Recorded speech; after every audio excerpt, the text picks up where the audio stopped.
When you work in tech at Cox, you get to do meaningful work every day. You get to be the biker who codes as fast as he rides, crafting advanced tech solutions that transform car buying. Or a guitarist who develops harmonious apps and websites, connecting people to people and businesses, all in real time. A savvy soccer mom running solution sets as passionately as she runs gameplays. Be the super secret keeper, designing cybersecurity systems to protect private data and websites. A planet protector, expanding EV battery life and inventing more ways to build a better future for all. When you work in tech at Cox, you get to do career-defining work that solves the greatest problems of our time. Join us and connect to work that improves lives, including yours. Learn more about our family of businesses at cox.career/tech. You've worked hard to build your brand, so why settle for one-size-all-fits branded clothing? Lands' End Outfitters creates apparel your employees will truly want to wear that unites your team in comfort and style. It's why Lands' End Outfitters has been a branded apparel supplier to some of the world's most respected brands for more than 30 years. From logo polos to fully customized branded wardrobes, our world-class outfitters will partner with you to help your team feel confident on the job and put your brand into action, all backed by above-and-beyond expertise. See why Lands' End Outfitters should be your branded apparel partner. Go to business.landsend.com/pod20 and use code POD20 for 20% off your first product. That's business.landsend.com/pod20. Code POD20 for 20% off your first product. Hello and welcome to Gardening with Ben, your go-to podcast for all things green and growing. I'm Ben, your allotment guide, and here to help you cultivate your garden and your passion for plants. Whether you're a seasoned gardener or just starting out, this podcast is for you. Each episode will dig into tips, tricks and techniques to make your garden and allotment thrive. From planting, sowing and growing, we will share all the tips and advice. We will also have regular episodes talking about what we have been up to on the allotment. So sit back, grab a brew and enjoy today's episode. Hello everyone and welcome back to Gardening with Ben. Well, we're in June. Yes, we're nearly halfway through the year and wow, what a year it's been. We've not had the best of weather. We've not had cold weather, but we've just had a lot of rain. We've not had none of those heat wave summer days yet, which hopefully we will get eventually, and hopefully it will help them crops get growing faster. Obviously the rain is helping as it saves you from watering, but it encourages the slugs to come back and eat all your produce as well. So there's two ways to it when you look at things, but yeah, hopefully we'll get some decent weather coming soon. So today's episode is one of the most popular episodes. It's talking about what jobs need doing in the allotment and garden in June, and I know these are very popular as they usually get a lot of listens to, as some people like to a few tips and advice on what they should be doing in the garden and the allotment. A lot of people know what they're doing, but they're just like a little reminder of the certain jobs which need doing. And usually in these episodes, we talk about what needs to be done in the vegetable garden, what needs to be done in the fruit orchards, and what needs to be done in the flower beds. When you work in tech at Cox, you get to do meaningful work every day. You get to be the biker who codes as fast as he rides, crafting advanced tech solutions that transform car buying. Or a guitarist who develops harmonious apps and websites, connecting people to people and businesses, all in real time. A savvy soccer mom running solution sets as passionately as she runs gameplays. Be the super secret keeper, designing cybersecurity systems to protect private data and websites. A planet protector, expanding EV battery life and inventing more ways to build a better future for all. When you work in tech at Cox, you get to do career-defining work that solves the greatest problems of our time. Join us and connect to work that improves lives, including yours. Learn more about our family of businesses at cox.career/tech.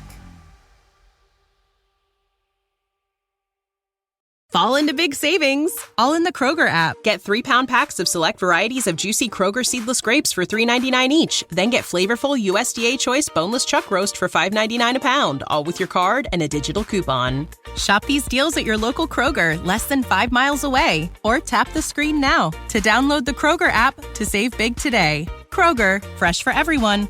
Prices and product availability subject to change. Restrictions apply. See site for details. So feel free to get a notepad, make some notes, or keep listening to it until you've got it all in your memory. The choice is up to you. But yeah, we're going to be talking first about what needs to be done in the vegetable gardens.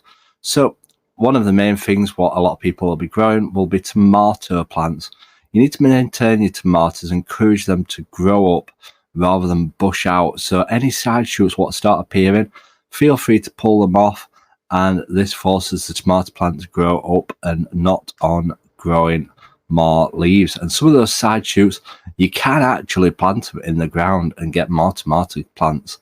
So if you want more tomato plants, take off them side shoots and stick them in the ground. If not, just chuck them away and it will encourage the tomato plant to grow upwards rather than bush out.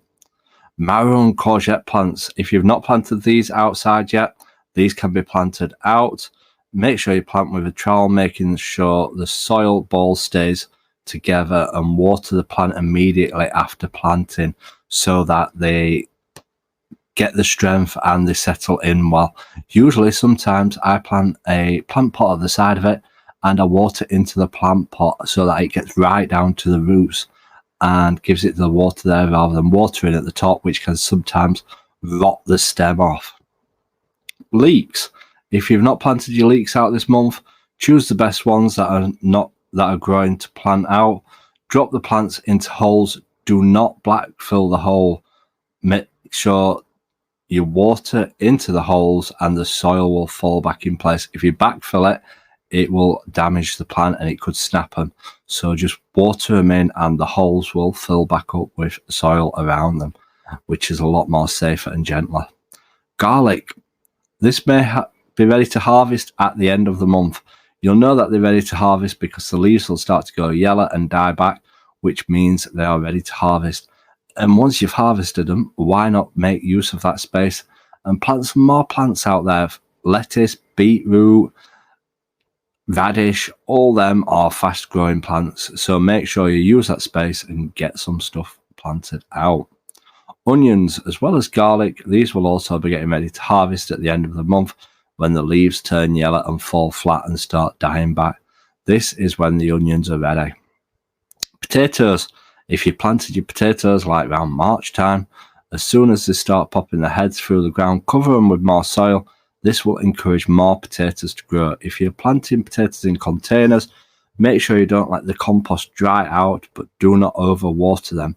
If you planted the potatoes in March, they'll be getting ready to harvest. They usually take around 10 to 12 weeks to grow and be ready. You can keep an eye on the foliage dying back at the top. That is a sign of when you know that they'll be ready to pick. But yeah, I'm looking forward to my potatoes. I'm growing mine in boxes this year. And that is one thing that you have to do is keep making sure that they're watered because the compost does dry out pretty fast. Brassicas, now is the time to be planting out your cabbages, cauliflowers and broccoli. Add extra protection around them. I should listen to this because I certainly didn't do it. And add extra protection around them by using brassica collars and covering with netting to stop the pigeons from eating them. Cucumber plants. Pinch out the ends of the cucumber plants when they have reached 8 leaves. Make sure the plants are watered regularly. If you're growing these under glass like a greenhouse or cold frame, apply a whitewash or shading so that the sun does not scorch the plants. So that is all the things that you need to do in the vegetable garden this month. Obviously, in tomorrow's episode, we'll be talking about what the things are, what you can plant in the vegetable garden. So make sure you stay tuned for that episode. So what needs doing in the flower garden? As I'm always learning about flowers, I don't know much about flowers. I'm still learning all the time. So sweet peas, pick your sweet peas as soon as they start flowering. This will encourage more flowers to grow on the plants. You'll be giving them away, you'll have that many. The best way to water sweet peas is to mist them after sunset or in the morning. And yeah, if you don't pick them, they'll just go to seed and then they'll think that they've got to end at season and they'll start to die back. So just keep picking them. Even if they look nice outside, just keep picking them because it will encourage more and more flowers to grow. Tall flowers, support these by using canes. You don't want them snapping in the windy weather. Snowdrops, when the plants start to die off, lift the bulbs, divide them so that you'll get more snowdrops next year. Wallflowers, at the end of June you can sow wallflowers and sweet william into their flowering positions. Hanging baskets, make sure you have hardened off all your hanging baskets before taking them outdoors. Make sure they are well watered in the days as they soon dry out. If you want to play safe, padlock it to your bracket to stop it from being pinched. I've certainly seen that around before, people getting the hanging baskets pinched because they are worth a lot of money if you've got a good display from them. And obviously keep pinching out the dead flowers, etc., to keep them growing all through the summer. Dahlias, when your dahlias begin to grow around 3 weeks after planting, you can pinch out the tip of each main shoot. This will encourage the plant to become more bushy. Spring bulbs, once the foliage has died back, you can then trim the leaves off. Don't trim them back before they have died back. Gladioli, when the weather is dry, make sure the ground has had a good soaking, especially when you start to see the flower spikes appearing. I've certainly got loads of gladiolis in my allotment. I'm looking forward to seeing all them growing. Fuchsias, to make the plant more bushy and gain more flowers, pinch the tips off each stalk. I'll have to do that because I've bought a load of fuchsias and planted them this week. Roses. As roses die back, make sure you deadhead them. If you notice any black spot, pull those leaves off. All my climbing roses have just started coming out. They look absolutely gorgeous.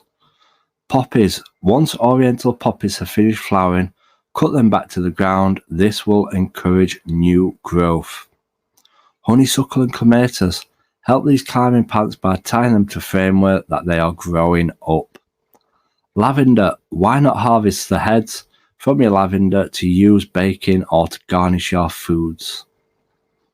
So that is all the jobs which need doing in the flower garden this month.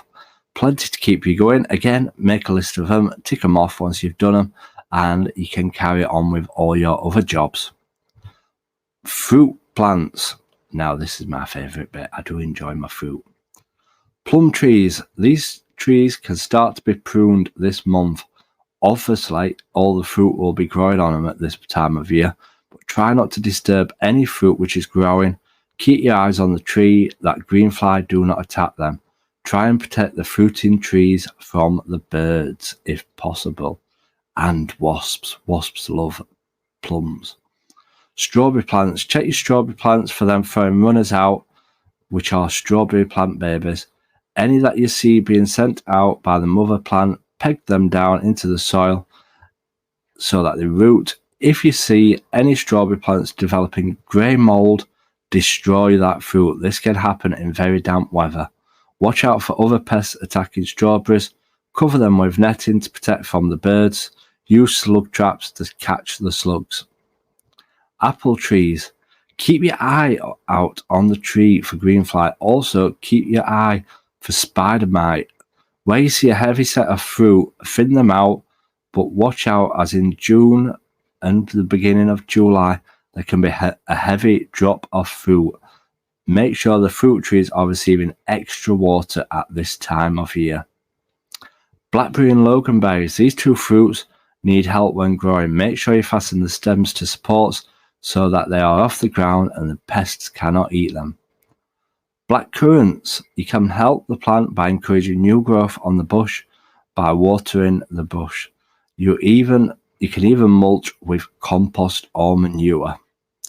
Gooseberries. If you can see a gooseberry bush creating a heavy crop, you can thin them out. This will improve the size of the gooseberries. Just watch out for the thorns as they can really hurt. cut off any of the new lateral shoots to leave around 5 leaves. This will encourage the fruit bush to put all its effort into growing the fruit. Peach and nectarine trees, watch out for greenfly on the tree and treat as appropriate. Raspberries, make sure you water raspberry plants well during dry days as the fruit starts to develop and it will help it to swell. So that is everything that needs doing in the fruit garden. Like I say, these episodes are usually a bit longer as we like to go into detail of what needs doing. I hope you found all that useful and all them tips. Again, like I say, if you didn't get all them tips and advice, feel free to listen to it again and write them down as you go along, and then you can tick them off as you accomplish them, and then you can go on to the other gardening jobs that you need to do, because there's always plenty of jobs that need doing around the garden. I know that for sure. I never get to the end of my list. As soon as I'm starting to get close to it, I'm starting again by creating another list and keep getting that bindweed out of my allotment. I'll never get to the end of getting all the bindweed out of my plot, but it keeps me going and keeps me busy. So yeah, make sure you do come back for tomorrow's episode, because we're going to be talking about all the plants, what you can be planting in the garden at this time of year. So make sure you stay tuned for that. If you're not following us, do give us a follow. Please do give this podcast a like, give it a comment, and feel free to share it so that we get more and more people listening to these podcasts. And it certainly encourages me to do more episodes for you. Now that we've got this new equipment, it does sound tons better for you to listen to. So until tomorrow's episode, remember, keep smiling, keep shining, and keep gardening with Ben, everyone. Thank you for joining me on this episode of Gardening with Ben. I hope you have found some useful tips and inspiration for your own gardening and allotment journey. If you have enjoyed today's episode, please make sure to follow and subscribe to the podcast so you never miss a new episode. And if you have a moment, I'd love for you to leave a review and share the podcast with fellow gardening enthusiasts. Your support helps us grow this community and continue bringing you great content. You can also follow us on social media on every platform called Gardening with Ben for daily gardening tips and updates. Happy gardening, and until next time, remember, keep smiling, keep shining, and keep gardening with